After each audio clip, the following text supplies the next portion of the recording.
ਪਾਕਿਸਤਾਨ 'ਚ ਪੰਜਾਬੀ ਕਾਨਫਰੰਸਾਂ ਦੇ ਸਭ ਤੋਂ ਵੱਡੇ ਨੈਟਵਰਕ ਪੰਜਾਬੀ ਨੈਸ਼ਨਲਿਸਟ ਫੋਰਮ ਵੱਲੋਂ ਜੀ ਆਇਆਂ ਨੂੰ। खालिस्तान बनवा के कश्मीर नू चीन आज़ाद करवाएगा या अमरीका आज़ाद करवाएगा?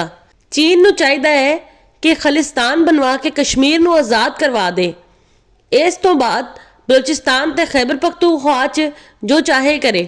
कश्मीर खालिस्तान ते पाकिस्तानी पंजाब दे लई कराची पोर्ट काफ़ी रहेगा। ऐसा करन तो अमरीका ना सिर्फ कश्मीर खालिस्तान ते पाकिस्तानी पंजाब बल्कि बलोचिस्तान ते खैबर पख्तूनख्वा तो भी फारिग हो जाएगा।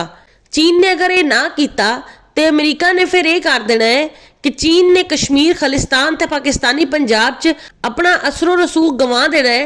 अमरीका ने कश्मीर खालिस्तान ते पाकिस्तानी पंजाब च अपना असरो रसूख कायम कर लेना है। अमरीका ने बलूचिस्तान ते खैबर पख्तूनख्वा च अपना तसलत कायम करके चीन नू फारिग कर देना है।